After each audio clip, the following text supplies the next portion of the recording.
Good morning, good evening from wherever you have joined. A warm welcome to all the distinguished speakers, panelists, and participants joining us across the Global South. It is a pleasure to welcome all of you today for today's workshop, Effective Delivery of Health Services Through Digital Tools. Today we have several eminent personalities for the opening session, including Professor Sachin Kumar Sharma, Director General RIS, Professor Amosa, Vice Chancellor and President, National University of Samoa. And the context will be set by Dr. Rajan Sudesh Ratna, Coordinator Dakshin, and the special remarks will be delivered by Dr. Pravakar Sahu, Program Director, Economics and Finance Division, Niti Aayog, Government of India, and also by Ms. Geetu Joshi, Economic Advisor, Department of Health and Family Welfare, Ministry of Health and Family Welfare, Government of India. Welcome, sir and ma'am. Without much ado, may I request Professor Sachin Kumar Sharma to start with the welcome address. Over to you, sir. Good morning, everyone. And first of all, welcome to all. Good morning and good evening, depending on the place from where our online participants have joined. First of all, thank you for joining this event. Today, we are celebrating, you can say, within RIS, the Diplomacy Day. We have two events, one on health, diplomacy, and second, how the role of the media in the health diplomacy can play important role.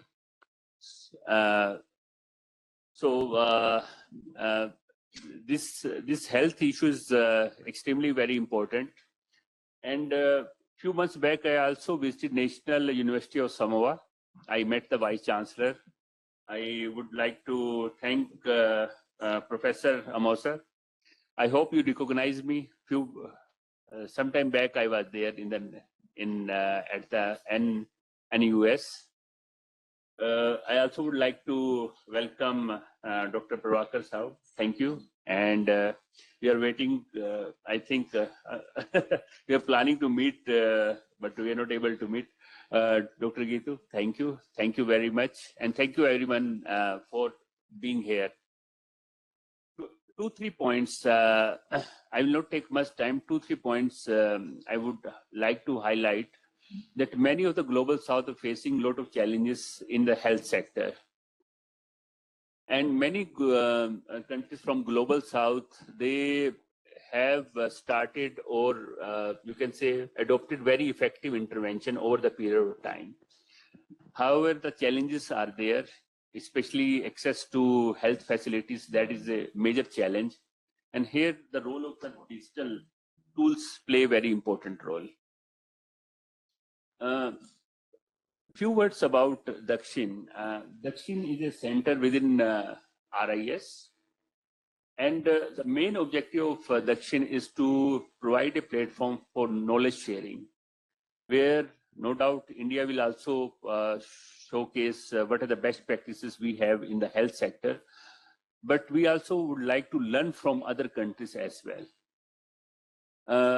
And in health sector, the global south, they are facing a lot of challenges. But if we see the kind of effective intervention the governments have made, and especially if I talk about India, I remember this pandemic time and the vaccination, we have roll out the vaccination, and there was the application COVID.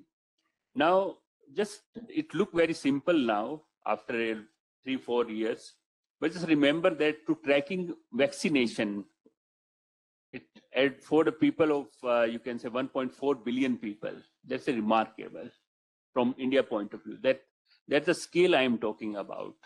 That first giving the vaccination with the name, with the ID, and then tracking that, okay, we have to give the second vaccination. That's the scale I'm talking about. And here, not only India also played important role in health diplomacy for the global south. And Dakshin will provide this platform that how we can take the best practices to the global south and what are the best practices there we can learn from other countries as well. In Dakshin, we at the moment we have to focus on three particular areas. One is agriculture, digital, and health. But when I start looking Dakshin, then I always find that digital is a horizontal thing which is applicable in agriculture, cross-cutting, as well as in health. And in health, over the last 6 months, we did a lot of activities on the health diplomacy, the use of AI during the AI summit in India. We organized 2 sessions on health diplomacy. And therefore, I'm just looking forward that how all the countries we can come together and find some solution to this global problem, especially the access to health. In India, last week I was discussing with one Secretary General of National Human Rights Commission, Mr. Bharat Lal. Then what he mentioned that even in India, in tribal area, how they provided the health access, that in specific area they have put laptop or digital framework, and the people come there, they give, they explain their problem, and then how through the telemedicine or through digital platform, how we are providing health access to even the remotest area. And this kind of challenges is not India specific. I know that in many small countries, especially the remotest area, this problem are also there. And here I hope that today's discussion we will at least learn from each other that what are the best practices we can share and how we can take this forward under the Dakshin initiative. And I also would like to thank Dr. Monica, Dr. Rajan Sudesh Ratna for conceptualizing this event. Thank you very much. Over to you. Thank you and welcome again. Thank you very much. Thank you, sir. This was a remarkable welcome address. Though in the next 90 minutes, we are going to hear a lot about the digital health, how it is going to increase equity and accessibility, and how the cross-learning across the countries need to happen across the global south. But before that, I would request, Professor Amosa from National University of Samoa to give her welcome remarks. Over to you, ma'am. Thank you, Madam Chair. Good morning, good afternoon, good evening. I extend warm Pacific greetings to all the distinguished participants and partners joining us today, both in Delhi and virtually from across the global south. It's my honor on behalf of the National University of Samoa to extend a heartfelt welcome to this important workshop on effective delivery of health services through digital tools in the global south. This gathering, I believe, comes at a critical time. As already mentioned, across our regions, we face persistent challenges, including geographically dispersed populations, workforce shortages, and infrastructure gaps that limits our people's access to health care. At the same time, the rising burden of non-communicable diseases and mental health conditions places increasing pressure on our health systems. I believe digital tools offer us a pathway to resilience. Telehealth, mobile health platforms, and data-driven innovations are not only bridging distances, but also enabling more inclusive, efficient, and importantly, culturally responsive care.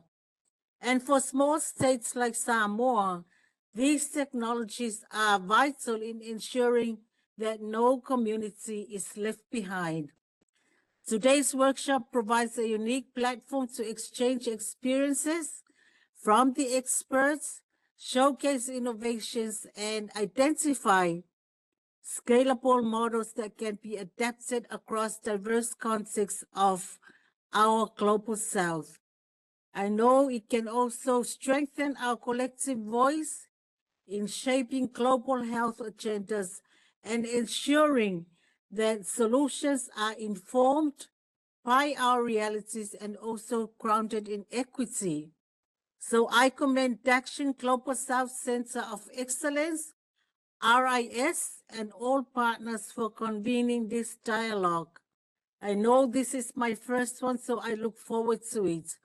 So may our discussions today inspire new collaborations, practical strategies, and shared commitments to harness digital transformation for healthier, more resilient societies. And with that, Madam Chair, I warmly welcome you all and look forward to the rich exchanges ahead. Thank you very much for Aftai Lava.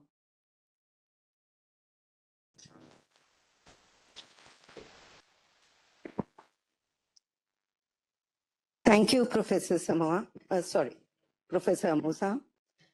May I request Dr. Rajan Sudesh Ratna, Coordinator Dakshin RIS, to set the context for today's important discussions. Over to you, Dr. Thank you, Dr. Monica.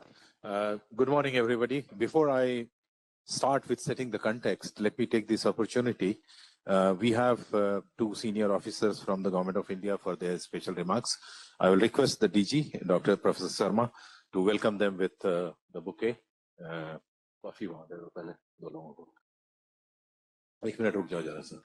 Yeah. So, yeah, give it to Dr. Geetu Joshi. Yeah.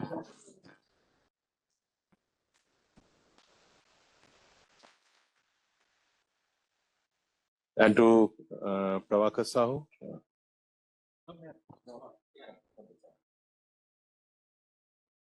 Thank you.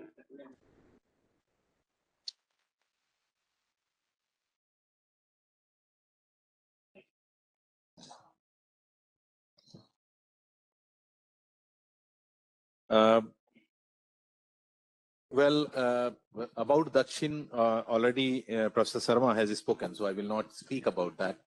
But in terms of setting the context, good health and well-being, which is SDG 3, is well recognized since 2015 by the UN and all the member states.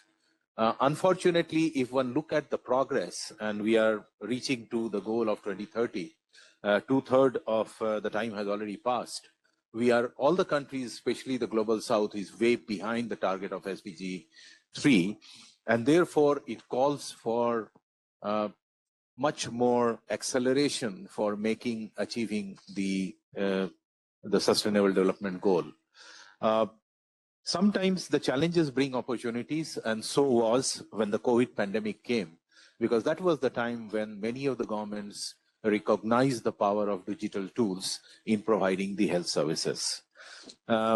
With the world becoming more and more digitally oriented, there is a digital divide which exists, and the technological divide which exists amongst the countries and within the countries. Still, there are many remarkable initiatives which have been taken in health sector, where the digital tools have been successfully used, whether it is collecting data, whether it is monitoring the movement of people, where it is even a country like Rwanda in Africa, providing medicines through drones to the doorsteps. So there are many remarkable things which have happened. What we are trying to focus in this workshop is not on what exists, but how. How these have brought the changes in the society, how the countries could collaborate with each other, how the capacity building needs could be supported by those countries who don't have. Here, as was said, Dakshin is a platform which provides sharing of knowledges, best practices, and also explore possibilities of not only networking, but also cooperation opportunities. The challenge is we started with Samoa. Actually, we are grateful for Samoa to initiate this discussion with Dakshin, and then we thought of taking it to the global platform, and we are very happy that online participants from Pacific Island, from South Asia, from ASEAN, from Latin America, even US have registered and they are there online. And we are going to share some of the good experiences coming from India, Thailand, and many other countries. What this workshop will try to achieve or explore, what are the common challenges, if there are, how in certain countries they have been successfully addressed, and can they be replicated to other countries. The digital tools, as had already been stated, Government of India has come out with many schemes on the digital platform, which you will see in the lead presentation, and so will be the case of Thailand, as to how digital tools have been used for successful delivery of health services. Telehealth is now becoming very popular. It cuts across borders, it cuts across distances. Only you require is a smartphone. The whole data of a patient can be kept in digital platform, and it can be accessed anywhere in the world. AI is now being used. Robotics have been used in many of the complex surgeries, and therefore we are very happy to organize this, and we hope that the deliberations would lead towards identification of the challenges and gaps for the countries. What are the successful cases? And as I said, are they replicable? And among yourself, you need to do the partnership and networking. Dakshin is a platform. We can also connect you with some haves and have-nots. And we hope that these workshops will lead to some kind of a policy framework, if requires, technical cooperation, and the capacity building. Thank you very much. Thank you, Dr. Ratna. May I request now Dr. Prabhakar Sahu, to the Program Director, Economic and Finance Division, Niti Aayog, Government of India, to take this program forward.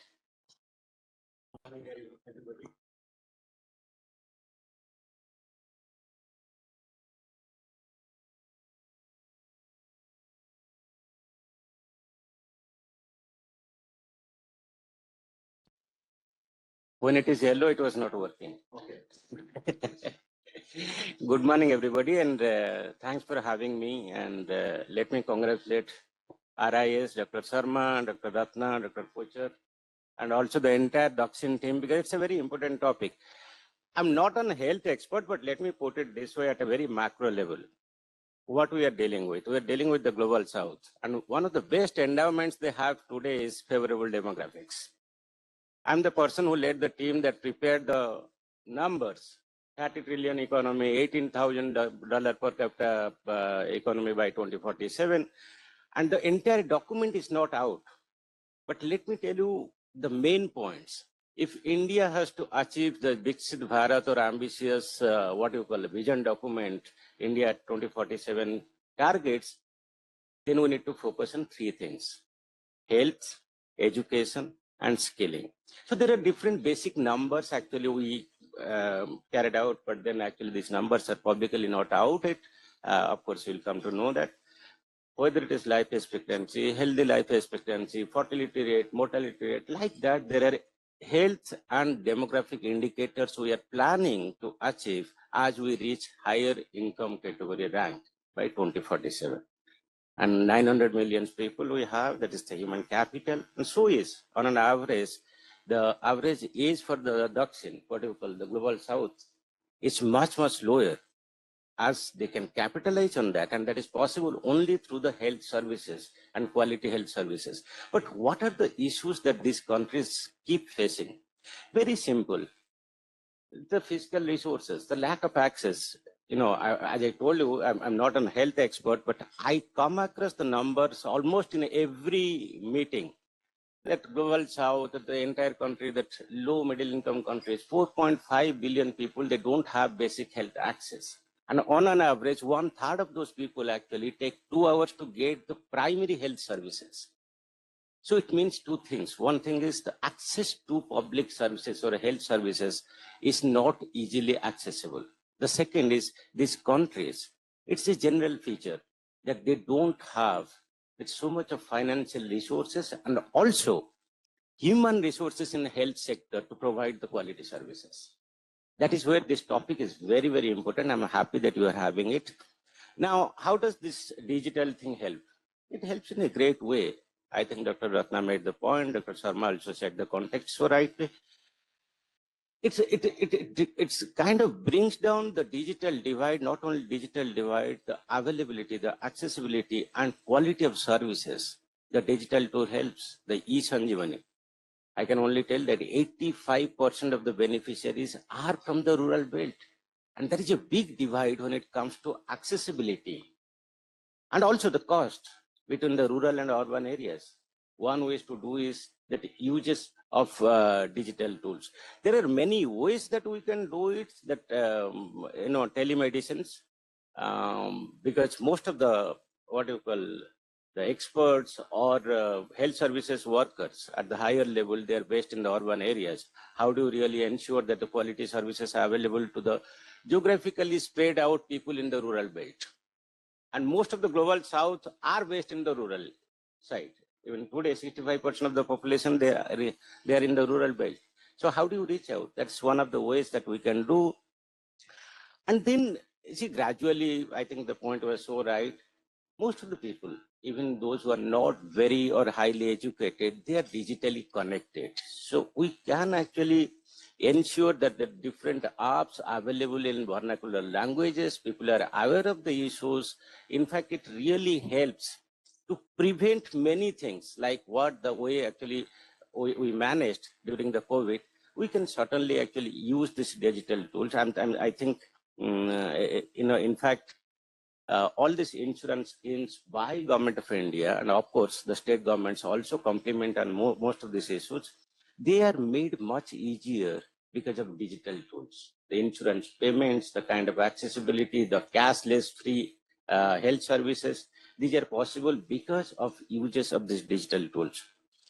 Of course, so when it comes to the benefits of the digital tools, it's very cost effective and it ensures the accessibility when it is actually not physically accessible. So I think that is one of the things. And of course, it reduces the kind of burden actually this global south or the countries in this, they are facing. Whether it's health workers, whether it's financial resources, certainly it's very, very cost effective. What are the challenges? If I can really think of, one is the digital divide. We need to really create the capability or improve the capacity, not only the people, but also the health workers working on the front line. Unless until they are aware of the issues, they are trained properly, then it would be kind of difficult to reach out and make sure that, there is a last mile delivery effectively. Data security, that is something actually which is bothering all of us, because these are health issues, these are health reports. If people don't have trust to give you that or put it there, then it will be difficult. So that is where actually we need to ensure that we have that system, what you call the cyber security, and a kind of a very, of course, India has done it. In fact, some other countries also have done it, whether it is China or Indonesia. Some of the developing countries have done it already. Of course, India is leading in that, improving digital public infrastructure. We have done it quite well, but still there are areas we need to reach out. There are hill areas, there are very remotely, sparsely situated. And regulatory framework and governance, because here it is going to be, it's not going to be only by the government. It has to be government plus private, because most of this in developing countries and such as in India, it is the private sector that is leading increasingly when it comes to provision of health services. So it has to be a collaboration between public and private. And that is where the regulation works in a big way. And of course, we need to ensure that even there is a digital divide and people are kind of very far away, we need to ensure that they are also part of this system, the digital health delivery system, which will make it very inclusive. I think I'm already told to speak. Okay, fine.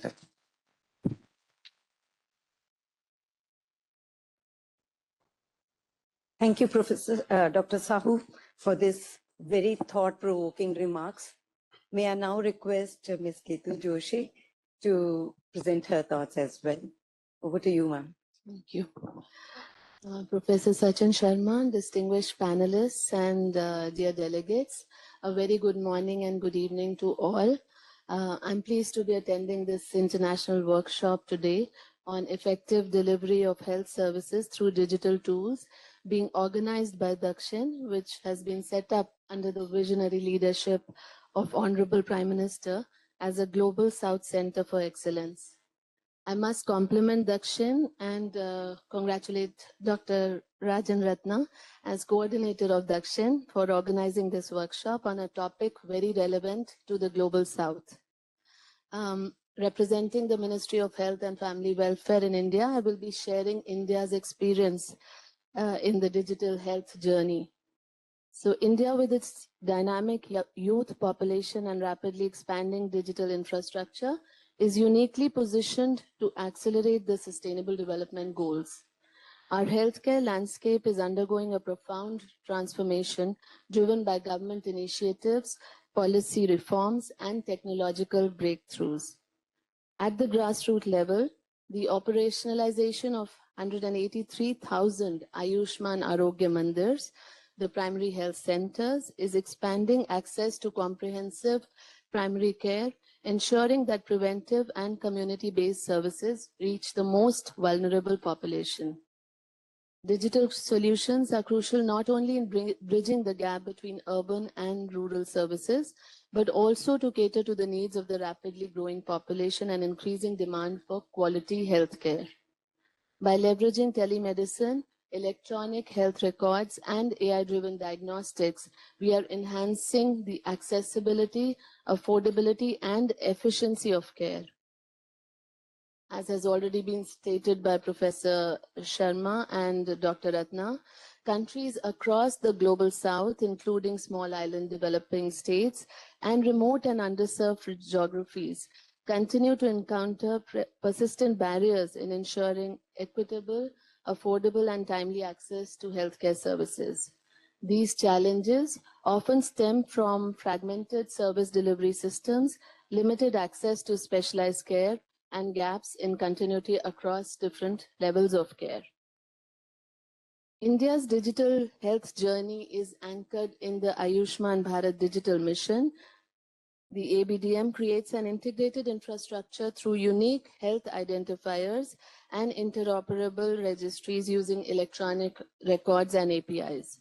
A cornerstone of the Ayushman Bharat Digital Mission is the Ayushman Bharat Digital Health Accounts, the ABHA accounts. And to date, over 880 million ABHA accounts have been created with more than 946 million interoperable health records. This allows patients to securely store and share prescriptions and lab reports nationwide, reducing repeat tests and ensuring a seamless continuum of care from primary to tertiary levels. Further, the UN platform has digitized immunization services, enabling real-time tracking of vaccination status for pregnant women and children to reduce dropouts. In addition to this, eSanjeevani has become the world's largest government telemedicine platform by using provider-assisted models at health and wellness centers, delivering millions of consultations and extending specialist reach into rural areas.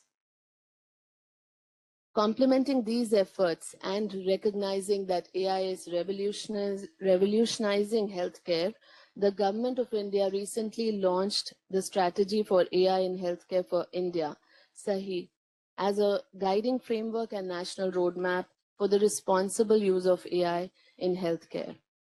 Alongside SAHI, the benchmarking open data platform for health AI, both, has also been introduced for providing a structured mechanism for automated testing and validating AI solutions against real-world data before deployment at scale.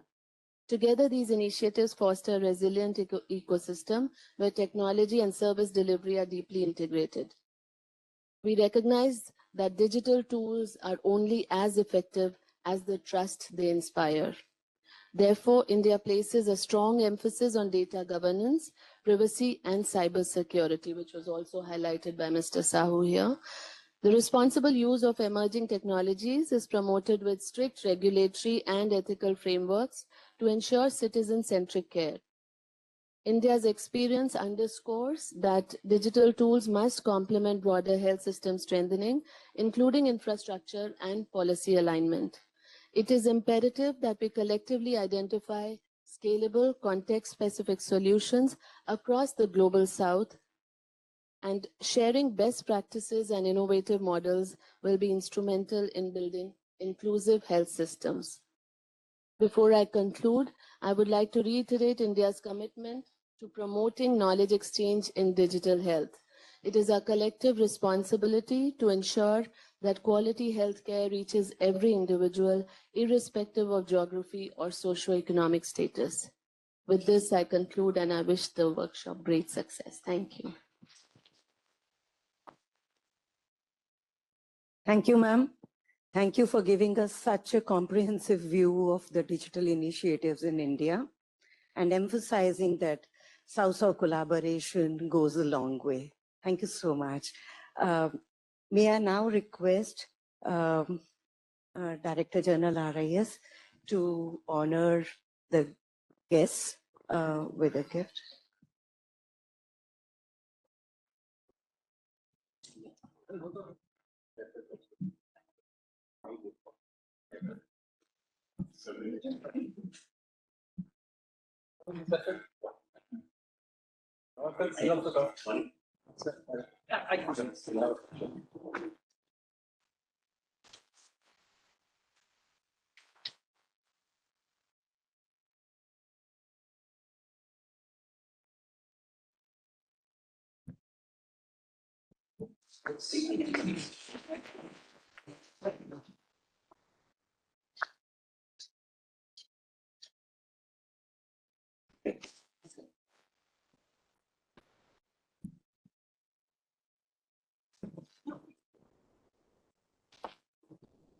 Thank you, sir.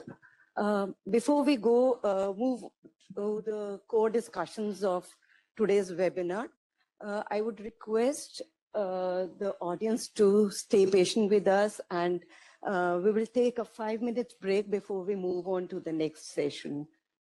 Thank you.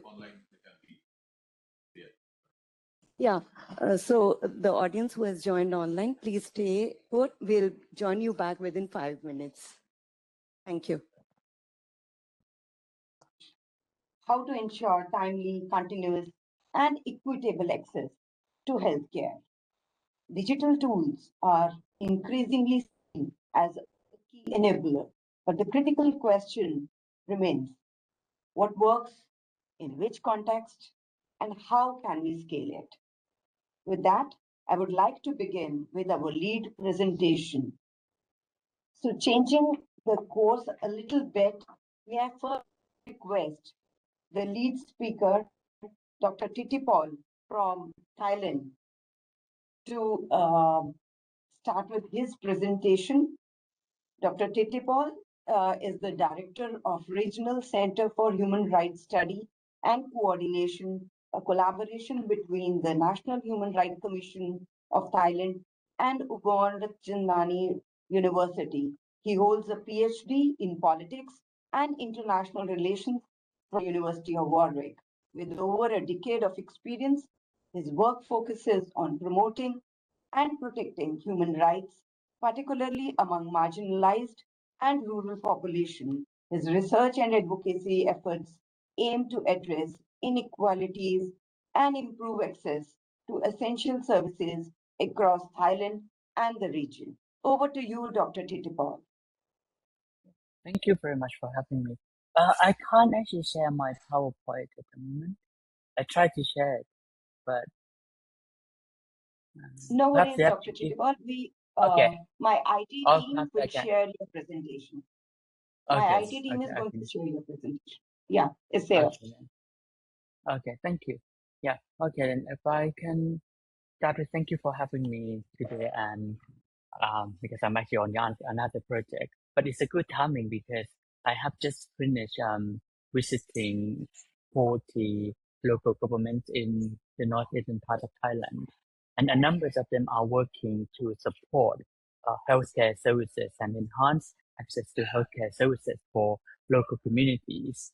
Um, then so it's good to assess whether technology can actually improve this, and how can we actually ensure that technology can be used at its most best benefit to the local people.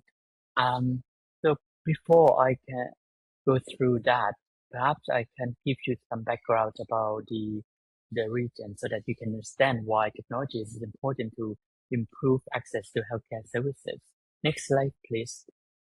So, um, so when you look at the picture of this part of Thailand, it's considered to be one of the poorest part of the country. The average income of people is about 8,000 something baht, so less than 300 baht per month.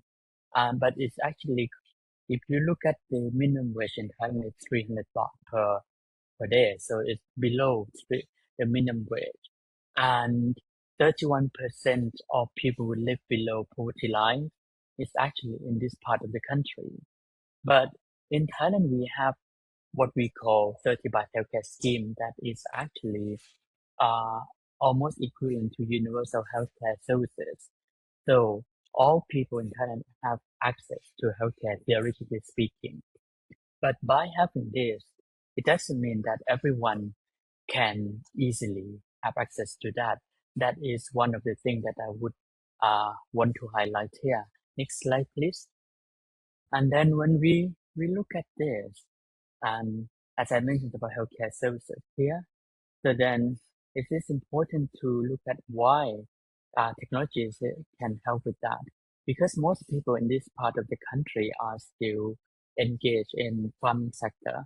And if you look at the figure here on the right of the screen about agricultural age of household head. So the average age is 60 years old, and Thailand is entering aging society. So that means that many majority of rural population are older generations. So it is not easy for them to get have access to a full service of the government. And this is one of the main challenge that why the local government that I'm going to show you the example of the, perhaps it could be one of the best practice that we have seen, that they try to use technology as a means to enhance access to healthcare services for older generation population in Thai rural areas and in the country. Next slide, please. Um, so when we look at this, uh, before we go to the use of technology, for those who don't have backgrounds about Thailand, in Thailand we actually have what we call village health volunteers.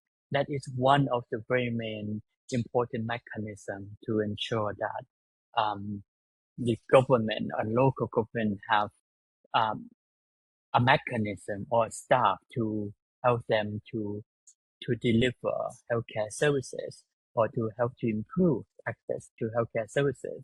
Because most village health volunteers, they are trained to provide primary care for villagers, and they are there to facilitate local villagers to go to hospitals in some cases if they cannot go by themselves. So this is one of the mechanisms that has been set by the Thai government, and they have been playing a very important role. But these days, and because at the beginning you might have heard about telemedical services, then we also have that. And as I mentioned that we have 30 baht healthcare scheme, but it doesn't mean that everyone have good access to healthcare. And then in the local government that one of them that I visited last month, and that I would want to show you how they use technology to enhance access to healthcare services. Next slide, please. In Thailand, that we have application called Line. I think you are more familiar with WhatsApp. That is more common for many countries. But in South Asia and East Asia, Line application is another application. It's very similar to WhatsApp, but that's what most people use. And in local government, many of them try to use this as a means for communication. But with this, at this local government called Muang Pon, district local government, they create the application called Muang Pon Pon Pai. Pon Pai means that you are free from all kind of threat and that kind of thing. And this application called Pon Pai Smart Brain Health Happy Life, that means that the local government try to ensure that they can promote healthcare services. And with this application, it can help to screen and monitor the primary symptom that you have. In addition to what I mentioned earlier, that we have the health volunteer in local villages that do this function. By having this can also mitigate the work of local hospital in the area. And also this application can also facilitate communication between patients and doctors as well. And because when we look at the numbers of doctors available in the province, that is one of the main challenges for Thailand as well. We have limited numbers of medical doctors. So by having these facilities, it can also mitigate numbers of the people who go to the hospital by providing communication in addition to the telemedical service that is provided by the local government in the country. And with this, they also try to argue that it can provide 24 access to healthcare services or emergency services, because in rural part of Thailand, it's not easy for people to go to the hospital. And not just because they don't want to go, but going to the hospital is also costly to them as well. So this application is also another means to ensure that people can get certain kind of consultations and also can have advices or recommendations from medical doctor when they are not feeling well on at night or in case of emergencies. And this is the intention of the creation of this application. Next PowerPoint, please. And just the picture and the other one. So this is the local hospital that we went, and this is a collaboration between local government and local hospital. So they have a kind of medical center, and this center does not only provide medical services, and they also have a program to support elderly as well. As I mentioned earlier, that we Thailand is officially entering Asian society. And then with a large numbers of old people in the community, then by having the application to some extent, I would argue that it can improve the work of village health volunteer that has been there in the first place.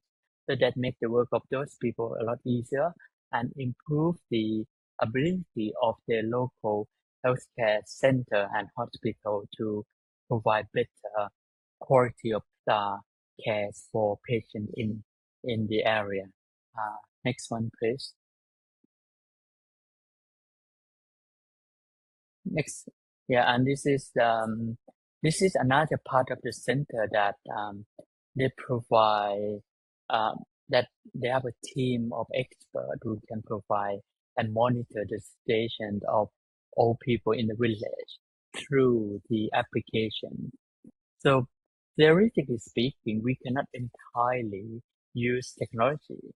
But what I would say that technology is an important means to improve the quality of healthcare and improve the ability of local people to access.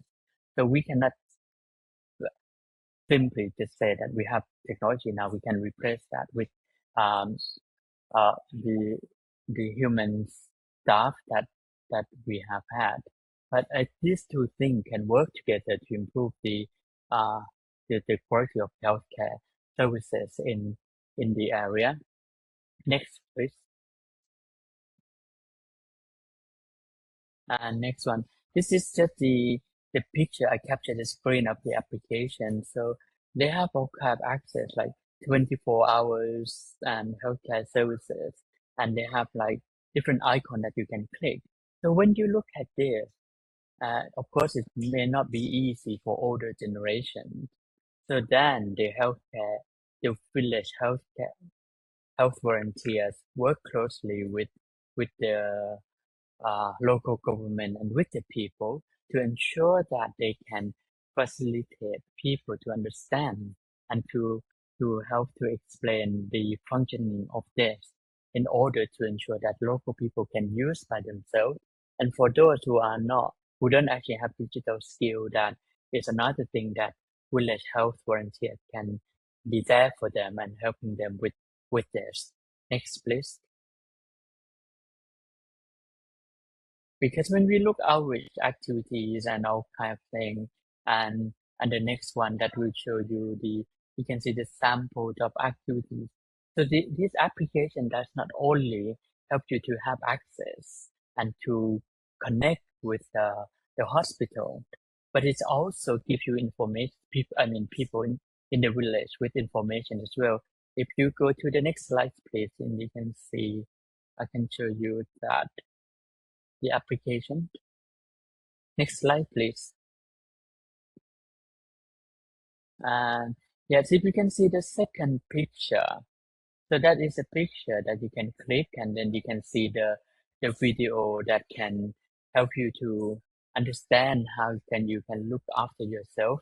Because one of the main policy in Thailand, what we call "sang kon som" or build a good health before fixing your body. That basically is mean that the government is now trying to ensure that people stay healthy and look after themselves. So next please. So in this, once you click on the video, and the video they will link to the YouTube that can show you this kind of this is a case of alcoholic treatment. So they have all kinds of information. So it is not just to provide healthcare services or to help people to have access to healthcare services, but they also use this application. They try to make it almost like one stop to ensure that people can look after themselves as well without going to the hospital. Next slide, please. Next one, please. And this is just different pages on the application that you can submit the form. And then if you are in emergency and you enter your information, and then it will connect with the center. And now the other thing, because they also learn from other districts as well, because this type of application become more common in Thai local government. But in many places, once you enter the form, then they don't know where you are. So now in this local government, they link this with GPS. So once you enter the form, and then they can track where you are directly, and they can send the team. If you are in the case of emergency, then they can send the team there straight away. And next, please. Next one, please. Yeah, with this experience, because perhaps I could refer to the event when in February I attended AI summit in Delhi with the invitation of the Dakshin and IIS, and that was quite a good opportunity to explore the use of technology in different sectors, including healthcare services as well. And there are many things that I have learned there that I think we could share that kind of technology and information. And as at the beginning, we also heard about the policy of Indian government to promote the the use of technology in healthcare services as well. And that is another example that we can explore. How can we actually exchange this type of information and practices? And how can we actually use the technology that is available in India to enhance the use of technology in countries in Southeast Asia and Thailand? Because to some extent, many local governments argue that they still need to have technological knowledge and advancement that we can learn. And I think by having this type of platform is a good way to explore together what kind of things that we have in another country and what kind of technologies can enhance the existing system that we have, for example, like in Thailand. So thank you very much for having me.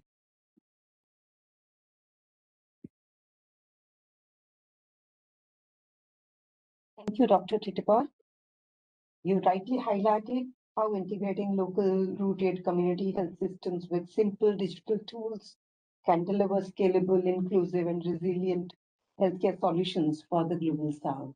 Thank you so much.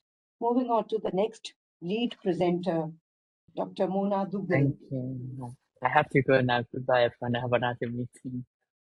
Right, thank Sorry. you. No worries. So Dr. Mona Dugal is a leading public health researcher and director of ICMR NIR DHDS.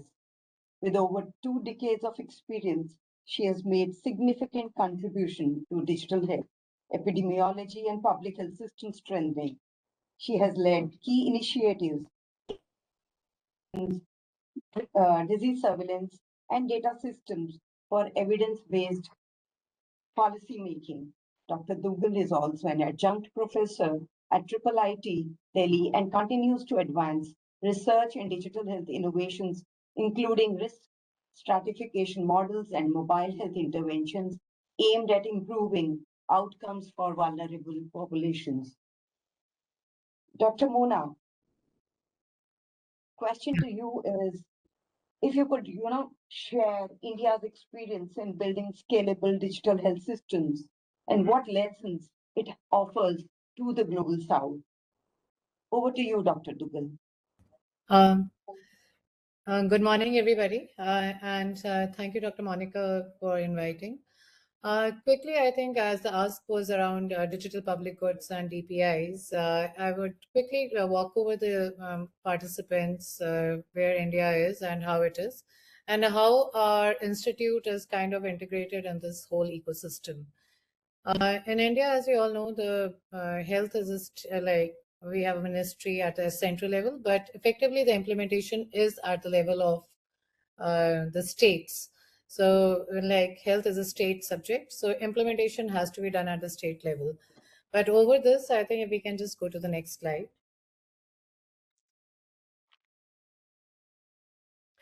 The outline of my project, of my presentation is the healthcare landscape, digitalization of India's public health.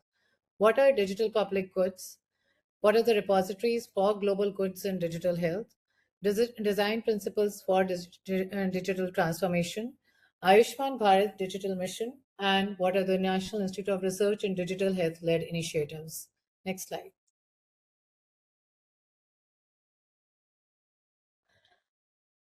In the global south, as we have seen, generally the healthcare is very fragmented, where patients struggle to access timely, accurate care and providers facing administrative burdens that delay the treatment.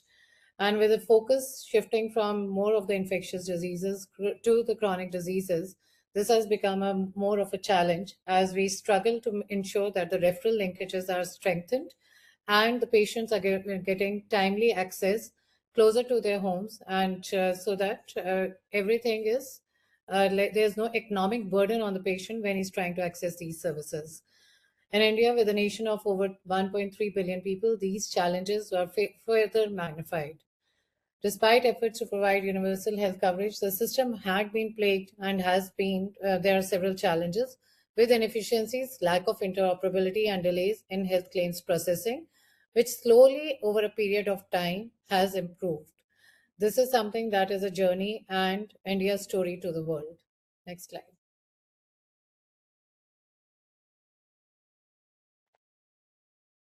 This is a transformation that has happened over a period of time from that we can see what has been the story of India's public health digitization. The slide illustrates the evolution of digitization, showing the transition from basic administrative functions to a fully integrated digital health ecosystem. In the early 2000s, the focus was on reporting and administration, including hospital management systems and initial patient data recording, supported by programs like disease surveillance and reproductive health initiatives. Between 2010 and 2020, the pre-COVID era, the system did expand into point solutions where multiple digital tools were developed for specific programs like TB control and health data management. Although these systems largely operated in silos, this accelerated immediately when we had the COVID outbreak. Suddenly, post 2020, especially, there was a highway that initially, like, there was a rapid expansion of the digital infrastructure. Given that the lack of access to the hospitals, it was causing a major chaos. So, when the platforms like CoWIN were developed as a part of India's digital public infrastructure and recognized as digital public good to manage large-scale vaccination efficiently. This period also marked a shift towards a unified digital health ecosystem, emphasizing interoperability, real-time data, and integrated care through initiatives like Ayushman Bharat Digital Mission. Overall, the perception of digitization evolved from an opportunity to a necessity and how the critical component for the survival and effectiveness of public health systems. Last year, given this entire thrust around the digital mission, India also launched, there was a big movement that the digital tools that needed to be integrated into the health systems required to be trustworthy and validated. This initiative was led, and the initial consultations to launch the strategy for AI in health for India was led by our institute. The strategy was launched at the India Impact Summit, and now there is a big push to implement this in a manner so that the states are able to implement, and the tools that are being coming to the states are validated, and there's a repository of trusted validated tools. So with this, we can now move to the next slide. I just wanted to briefly kind of identify, let the audience know what is the DPG and what are the DPIs and what is its importance. As I said, an integrated digital health ecosystem, this slide exactly explains how this is actually made possible. It is driven by digital public infrastructure, which provides a foundation for large-scale services. Within this, we have digital public goods like CoWIN, as I had mentioned before, which are open and reusable solutions, and the building blocks that enable different systems to connect. Together, these elements support initiatives like Ayushman Bharat Digital Mission and make the entire ecosystem scalable and interoperable. Next slide. How do you define digital public goods? As defined by the UN Secretary General, it is an open source software, open data, open AI models, open standards, and open content that adhere to the privacy and other applicable laws and best practices that do no harm and help attain the sustainable development goals, something that has already been developed and ready to be shared with the world, and that can be adapted as per the local needs. Next slide. The DPI comprises of systems which allow data to flow seamlessly while accomplishing basic but widely useful functions at a societal scale.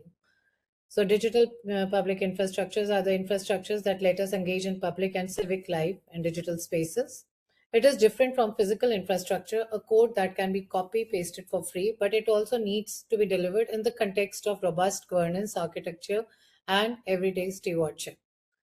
I think this is something that I would like to also dwell upon. Something that is developed in India, there's a digital tool, and there's a local data set on which it was developed. If somebody needs it across the countries around the global south, it can be shared, but then it has to be adapted as per the local infrastructure, adapted to the local data sets so that it performs as well as it has performed in the local country where it was developed. Next slide.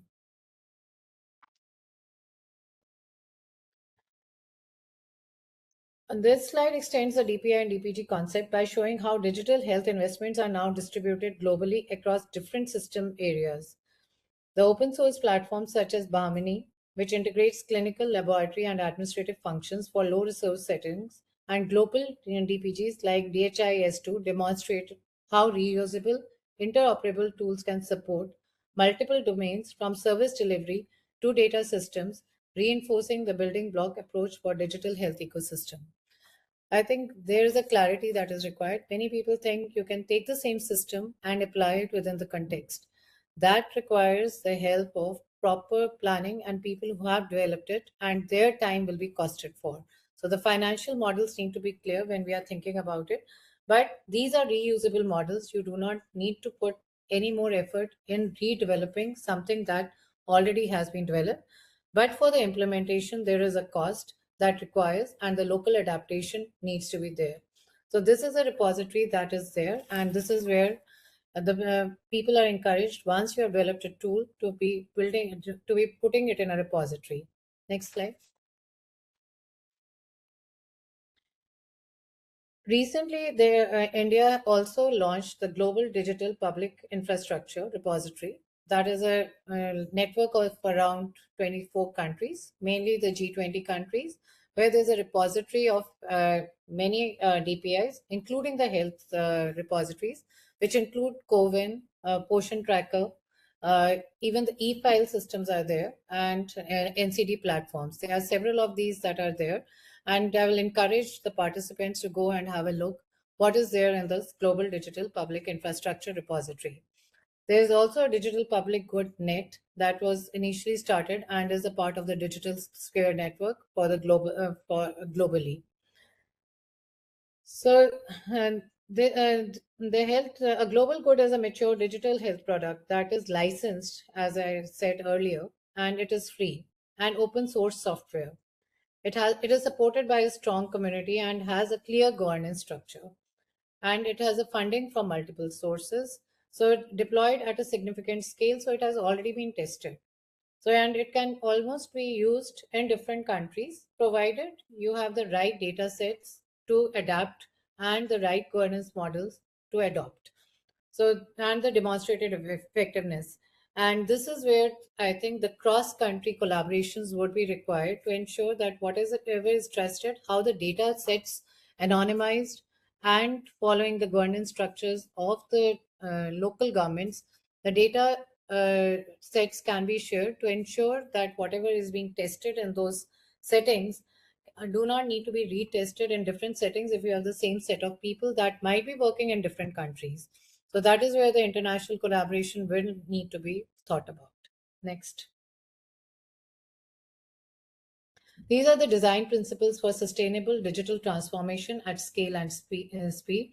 It has to be interoperable, unbundled, minimal, scalable, open standards driven, secure and reliable. There has to be ease of use and inclusive. Next.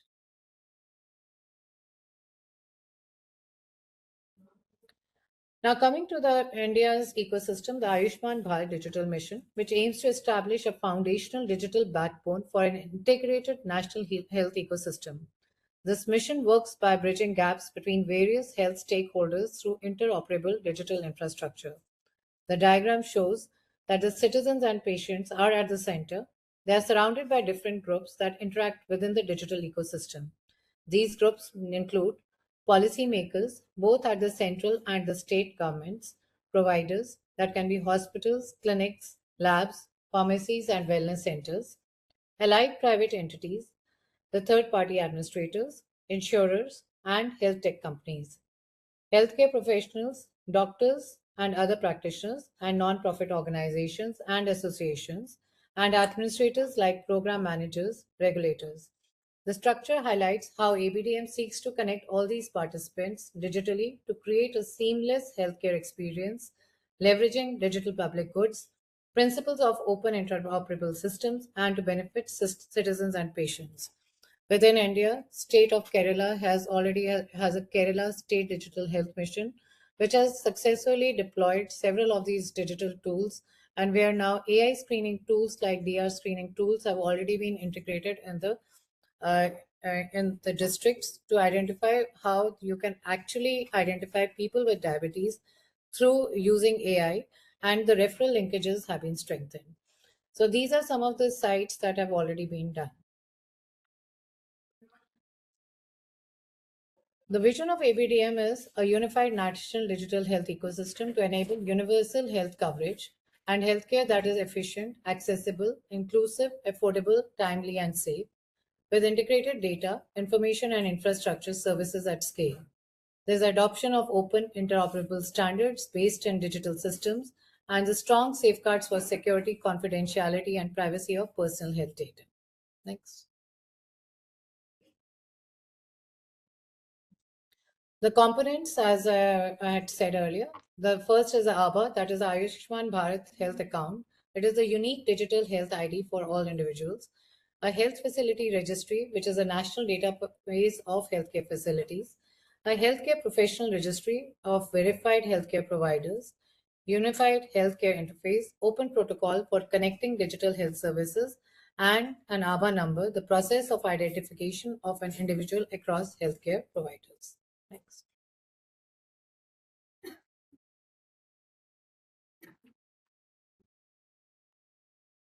So now coming to the e-Sanjeevani, I think, did I miss slide? If you can just go back.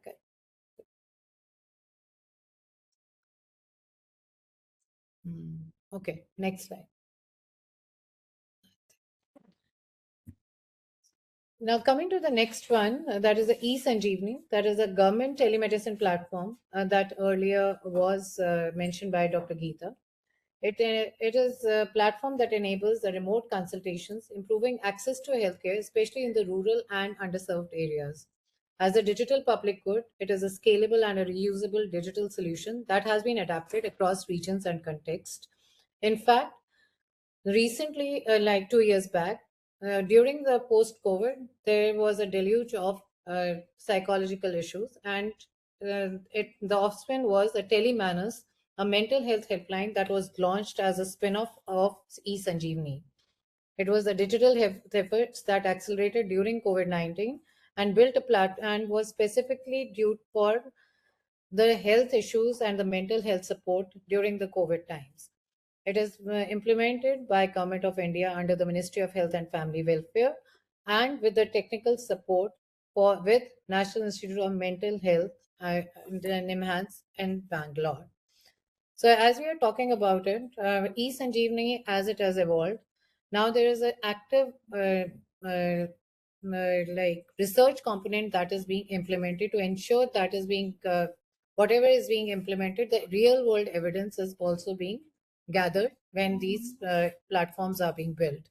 So as a part of it, and recently we have now signed a MOU with eSanjeevani with CTAC Mohali to ensure that the research and the RCTs, the randomized controlled trials, to how to improve the adoption of many of the eSanjeevani tools or use eSanjeevani for as a tool to give education can be used in the systems. With a growing need for telemedicine, with something like for the chronic disease like hypertension and diabetes, we will be working closely with eSanjeevani platform, how to improve the adherence to medications, how to improve the referral networks that can be done.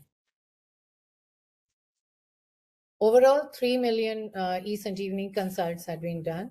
This is a state-wise distribution of eSanjeevani OPD teleconsultations that have been done, and it is still growing. And with more and more tools being developed and more data being collected, this is a rich resource that can be used across to see how the various digital tools to enhance the teleconsultation can be integrated into the eSanjeevani. Next.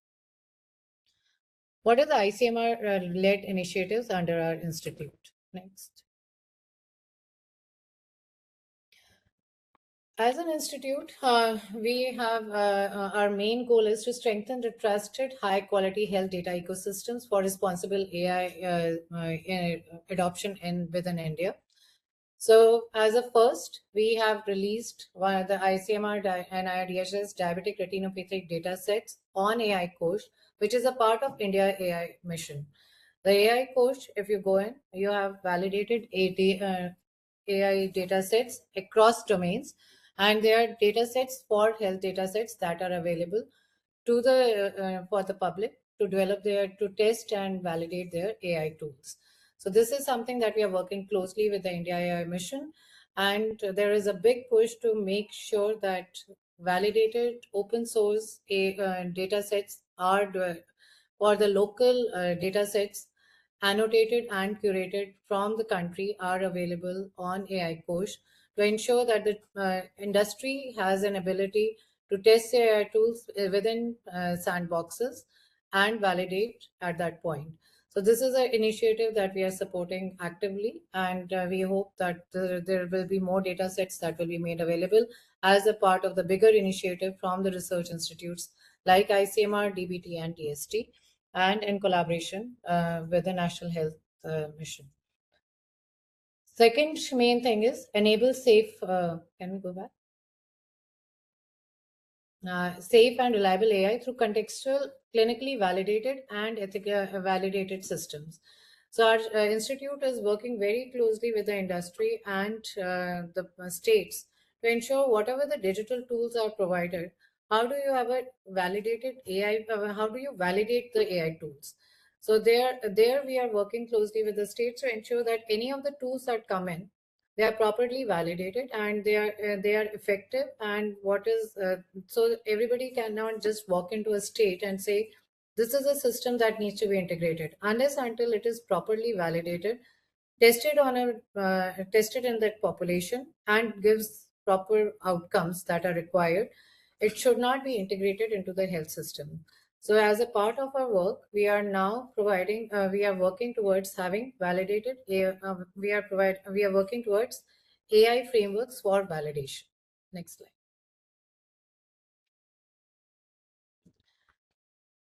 For WHO Southeast Asia, we look for joint development of an evaluation framework for digital tools, including the digital public goods, focus on strengthening of equitable healthcare delivery, especially in LMICs, alignment with the global agenda, UN roadmap for digital cooperation, and WHO global strategy on digital health, capacity building for policymakers and healthcare providers, and aim to support better digital health outcomes and advance universal health coverage.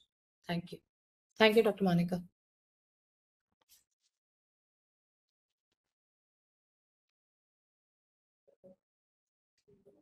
Dr. Duggal, for walking us through very comprehensively through India's digital journey till now. And thank you for telling the audience what India has to offer and how South-South collaborations can be beneficial for all. Now we move on to our panel discussion, where we bring in diverse country perspectives and implementation experiences. Due to paucity of time, I would request all the panelists to keep their response concise, around 2 minutes each, so that we can have a richer and more interactive discussions. Let me begin with Fiji. And we have Miss Sharon Nisha Biribu from Fiji National University. Miss Biribu is a medical microbiologist and public health professional with over 2 decades of experience in clinical practice, teaching, and research governance. She holds a master's degree in medical microbiology from the London School of Hygiene and Tropical Medicine. Her work spans academia, research administration, and technical roles with the Ministry of Health and World Health Organization. She has contributed significantly to strengthening health research system and advancing bioethics in the Pacific region. She has also held leadership roles, including chair of Fiji National Health Research Ethic Review Committee and head of the UNESCO chair in bioethics. Ms. Viribo, I have a question for you in Fiji's context. So Fiji has a geographically dispersed island population. How exactly have digital tools such as telemedicine and mobile health been adapted to ensure continuity of care across remote islands with limited connectivity infrastructure? And secondly, I would like to know what strategies has Fiji adopted to address health workforce shortages through digital tools? Over to you, Ms. Beribo.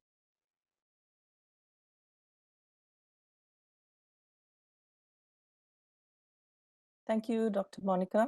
I hope everyone can hear me. And I thank also Dakshin for allowing me the opportunity to share the context from Fiji. I had shared that I'm not a content expert, but I have worked in the systems of the Ministry of Health as well. And so I can share some experiences from there. So to begin, Fiji's experience with digital health is shaped fundamentally by our geography. We are situated in the Blue Continent and are a nation of more than 300 islands, many separated by long sea journeys, unpredictable weather, and intermittent connectivity. These realities make it difficult to ensure continuity of care, especially for people living in our maritime and remote communities. So I really thank the first two lead presenters for setting a context and getting people to understand the challenges of small island states. The starting point for Fiji's progress has been the Fiji Digital Health Strategy to 2023 to 2027, which recognizes that digital health must be designed for low resource, low connectivity settings. The strategy prioritizes offline first systems, interoperable patient records, and the digital upskilling of frontline workers.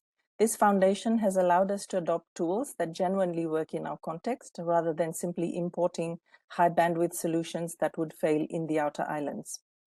One of the most important tools supporting continuity of care at the moment is Tamanu, which is an electronic medical record system which is also used across the Pacific, not just in Fiji. Tamanu is built specifically for environments like ours. It works fully offline, allowing nurses in remote nursing stations to record patient encounters even when there is no internet.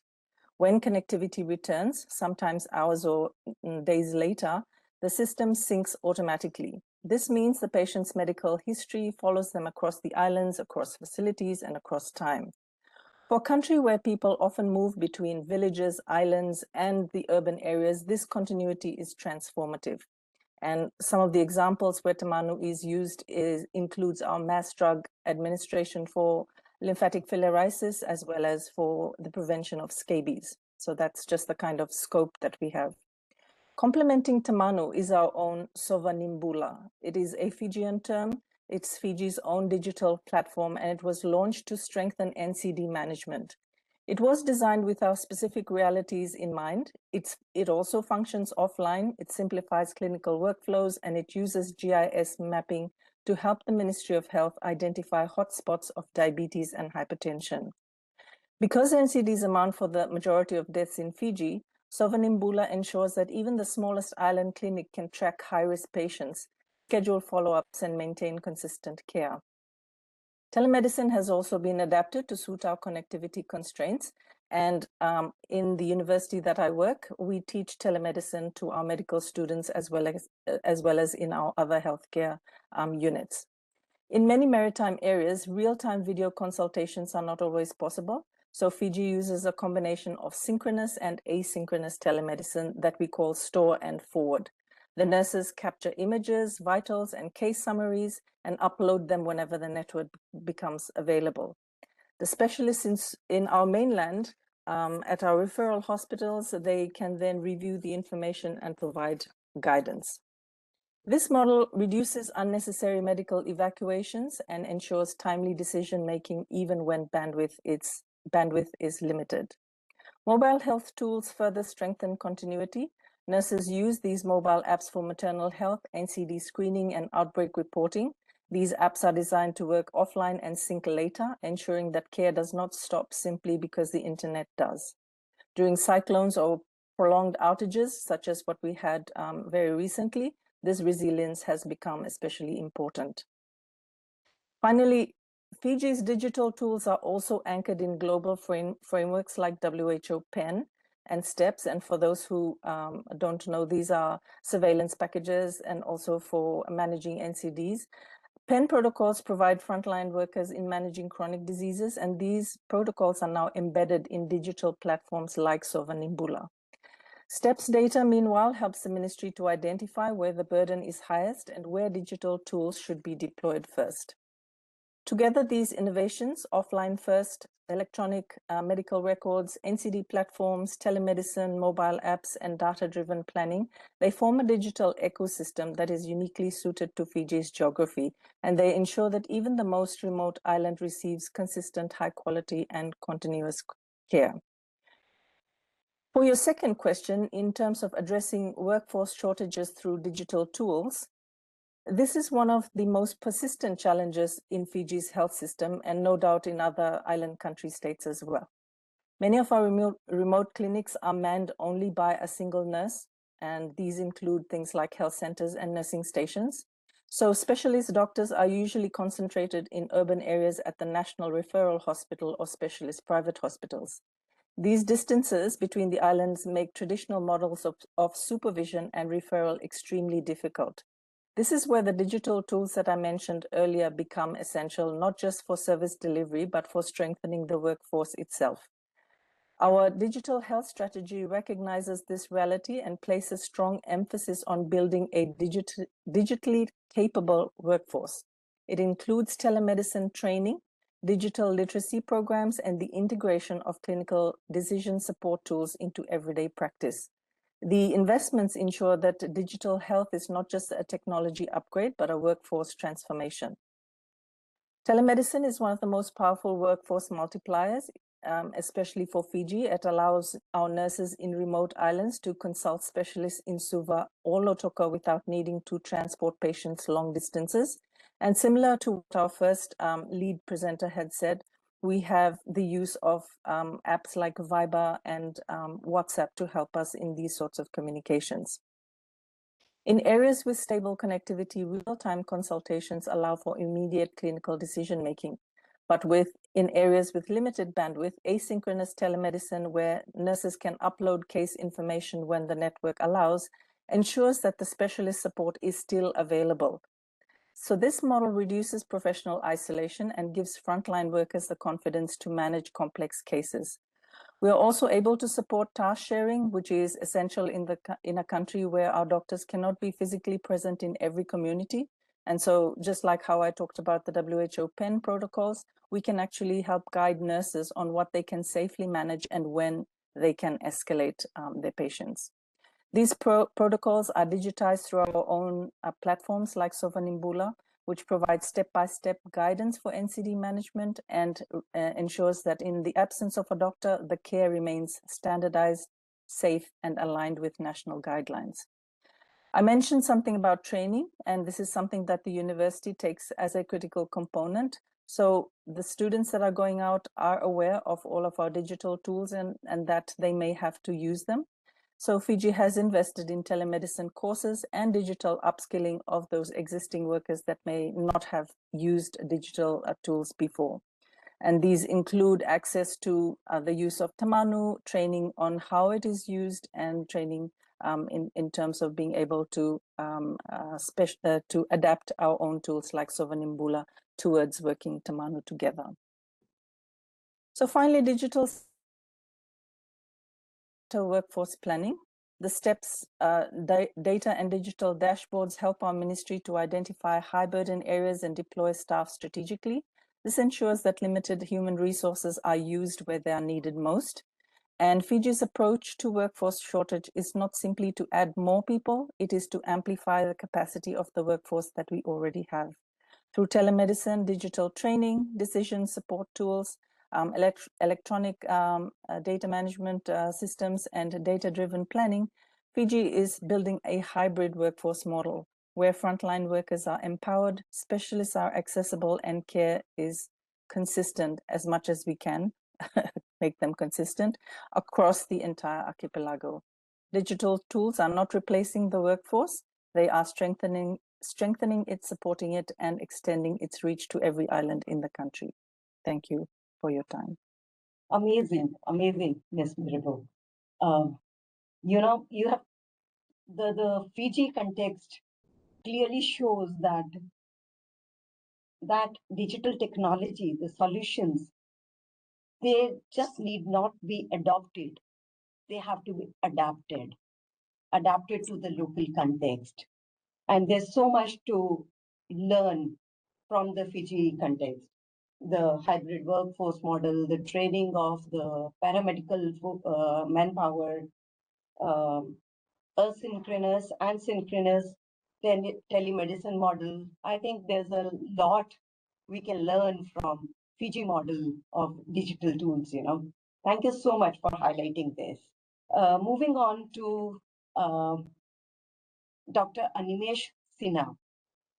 Dr. Animesh Sinha is a HIV, TB, hepatitis advisor with MSF, Doctors Without Borders, with extensive experience across diverse global settings, including South Sudan, Russia, and Central Asia.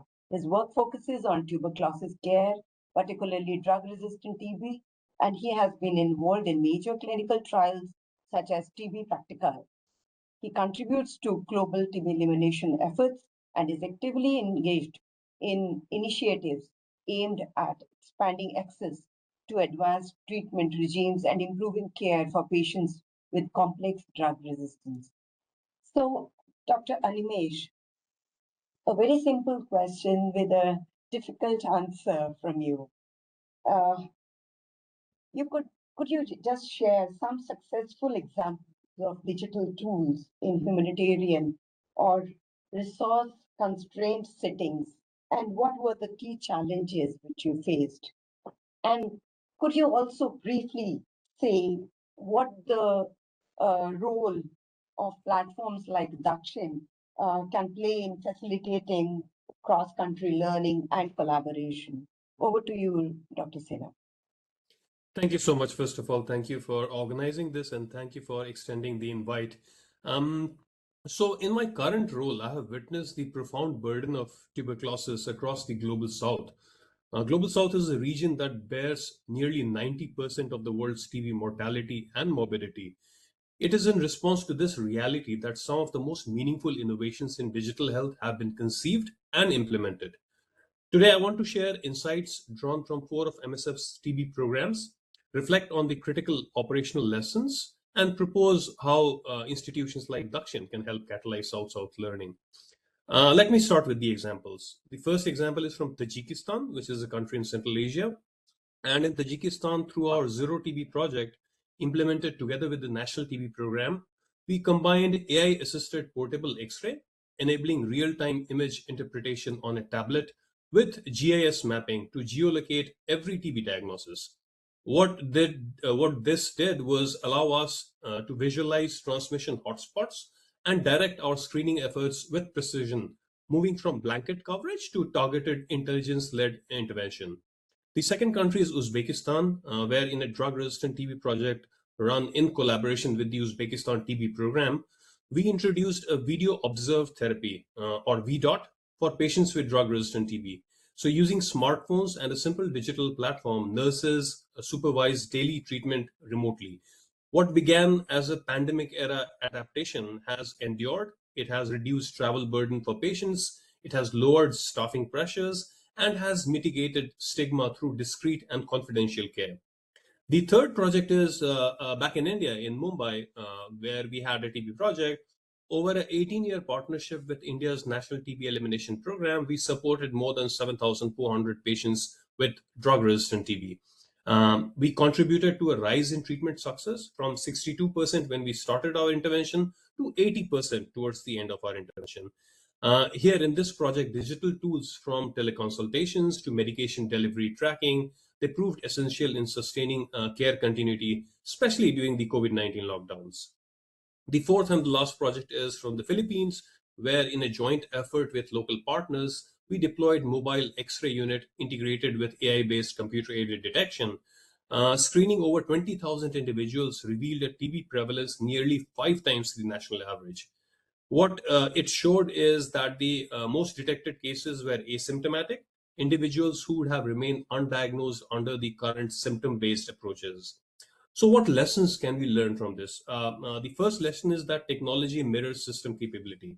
In Philippines, for example, despite the high detection rate, only half of those diagnosed started treatment, reminding us that digital tools cannot replace trust, reliable supply chains, or stigma reduction.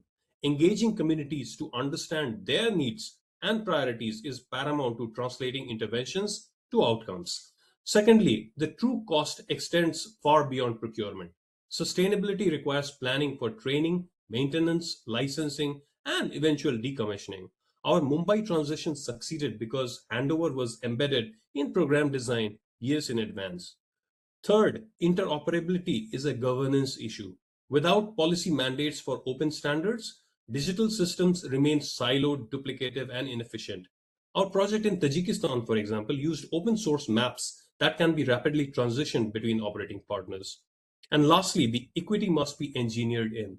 Every digital intervention must include a non-digital alternative. In Uzbekistan, VDOT reliance on connectivity meant that we also maintained in-person options for people who were living in very remote areas without stable access to the internet. It is often the most vulnerable who are left behind in this advance for digitization, and they fall out of the cascade of care.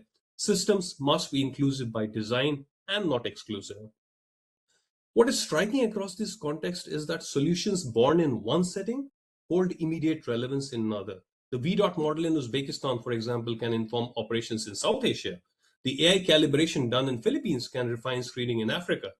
Yet the learning remains fragmented, dependent on individual connections rather than structured exchange. To help bridge this gap, this is where I think organizations such as Dakshin Pel come in. First, championing practitioner-led learning. So facilitate structured exchanges between program managers, nurses, data officers who are facing similar challenges in different contexts and different countries, moving beyond documents to dialogue. Second, create an honest archive of failure. And I think this is where we lack, most of us lack, systematically document and analyze what did not work and why it did not work. We put in a lot of resources, we do many innovative things. Some things work, some things don't. And it is important to highlight the things that did not work for others to learn that, hey, this is not a route to go down by because you're wasting your limited resources. So this is perhaps the most underused resource in our field and probably should be focused on. Thirdly, to advocate for sovereign digital goods, support co-creation of open tools like DHIS2, which are open source, adaptable, and anchored in regional experience rather than external proprietary systems. And fourth, convene for accountability, bring together donors, governments, implementers around a common pact that digital health must be community co-designed, integrated into national systems, and relentlessly evaluated for equity. To close, the tools exist, the expertise is here in our regions. What is needed are platforms like Dakshin that these fragmented innovation into shared progress, ensuring that knowledge flows from south to south and from community to community. I'll stop here. Thank you. Thank you, Dr. Sinha. Thank you for bringing in this multi-country perspective and informing us how digital health can, bring continuity of care in very diverse situations, and how the organizations are relentlessly working towards sustainable solutions than working on just the pilot projects. Thank you so much for bringing in this perspective. Thank you. Moving on to the next speaker, and we have Mr. Shafayat Chaudhry. Mr. Shafayat Chaudhry is a business development and project management professional with over a decade of experience in digital healthcare and telehealth innovation. He has led the development and scaling of multiple telehealth initiatives, including integrated healthcare and insurance solutions. At Pulse Healthcare Services, he has played a key role in expanding digital health services and driving growth through strategic partnerships and technology-driven solutions. His expertise include B2B and B2C engagements, project execution, and digital transformation in healthcare delivery. Dr. Chaudhary, Mr. Chaudhary, from a private e-health provider perspective, how has your platform addressed access, affordability, uh, affordability challenges, particularly for low-income group populations? And how do you ensure integration with the broader health ecosystem, including referrals and continuity of care? Over to you, Mr. Chaudhary. Thank you so much. Thank you for inviting me in this great session. So basically, Pulse Healthcare Services is a healthcare startup which was founded back in 2019, and we have been operational for the past 7 years. In the context of the COVID, our relevancy got way larger. So what we figured out that we need to address that densely populated country, and you know that Bangladesh has a population that is actually living in a very marginal level, and we have to address around 175 million people, and we have a very disconnected healthcare ecosystem. And as for the solution, we came up with a very simple solution that we have developed some mobile applications, which are cross-application mobile applications. These are available both in iOS and as well as Android ecosystem. As we also have web applications in place, but what we figured out that even though the internet penetration is increasing in all throughout Bangladesh, we need to come up with solutions which are more simple. So what we have done is over the time, we have developed an omni-channel platform which has mobile applications, web applications, as well as we have different hotlines. People can just call in our hotline number and get access to doctor consultation right away. We have also utilized social media, like anyone with basic internet connectivity just can just send a message in our Facebook page that I want to talk to a doctor, and we can just connect that person with a doctor right away. So we also do I would say the doctors call the patients themselves as well. So the doctors connect with the patient spontaneously as well. So in this very case, what we have done is to ensure the accessibility, we have developed this omni-channel platform that provides end-to-end solution to the patients. Also, in terms of affordability, we have solutions that starts at 50 taka per month. 50 taka means 50 cents per month per person. So a country where per capita income is around $2,000 per month, 50 taka is very less. It's a very less amount. So we have basically derived this whole thing over the time, and we have learned through our mistakes, and hence we have ensured both accessibility and affordability for the people who are living in remote areas and who are actually living under the basically in the marginal level. As for the second question, how we have integrated with the broader ecosystem, how we are using referrals, how we are using data and so forth. So we have multiple partnerships in place. Partnerships meaning that we have integrated with the system, with the apex healthcare entities of the country, as well as we have partnerships with local hospitals, private clinics. So we have to ensure that the continuity of care is there. So a person calling in our platform gets referred to other government hospitals or private clinics, which is closer to their proximity. So these partnerships work very closely, and it's a two-way thing. Even like a government hospital uses our telemedicine platform as well at some point. So these partnerships, meaningful partnerships, are helping us to integrate with the broader healthcare ecosystem of the country, and we are trying our best to ensure that the whole healthcare ecosystem of Bangladesh is gradually getting digital baseline and getting integrated.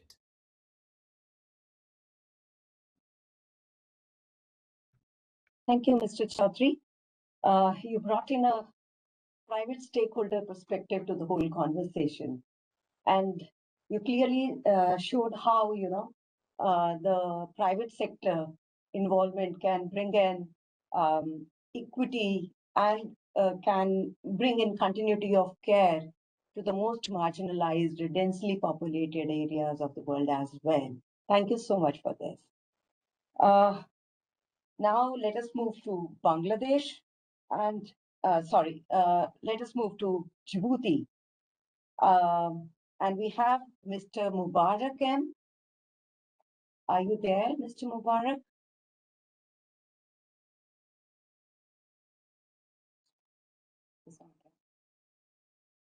Is Mr. Mubarak there?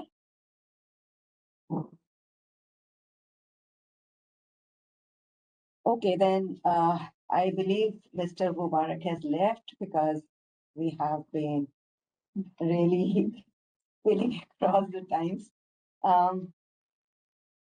Let me now move to a person who has been very patiently waiting for his turn, and that is Dr. Sanjay Patanchetti. He is the professor and director, NIMS Institute of Public Health and Governance, NIMS University, Jaipur.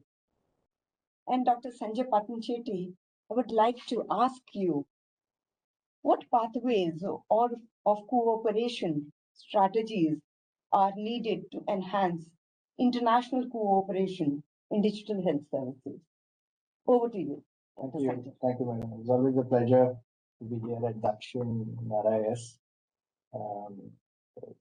Excellent learning platform for us.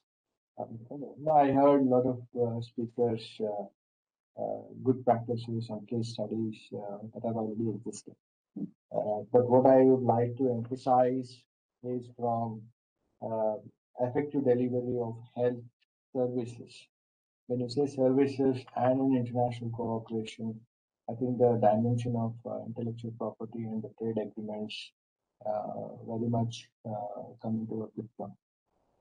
So the larger question is how do we harmonize and a policy alignment in health, intellectual property rights, and trade agreements. For this, I think there's a very clear meetings that are held by WHO, World Intellectual Property Organization, World Trade Organization. So they come together to discuss some of these critical issues. Because what we heard today is there are certain weaknesses, like for example, when we talk about SDG and the Viksit Bharat, the focus is on health and education. But the importance also is to know when you want to do a digital health services, what's the digital divide? So the digital literacy becomes critical. And the need for skilled human resources who have a capability to sustain the initiatives that are run by the areas. And data security and interoperability we heard. So what do you do for this? I think the Dakshin platform has enhanced information and knowledge sharing. The platform we have for data security and interoperability issues, speak about technical innovation and efficiency. So the larger dimension to this is, in summary, if you see digital health services from a larger dimension of global health security, you also need a global digital health security. So for that dimension, I think inter-ministerial groups have to come together. It's not one sector. It goes beyond one ministry, one specialty, and one sector.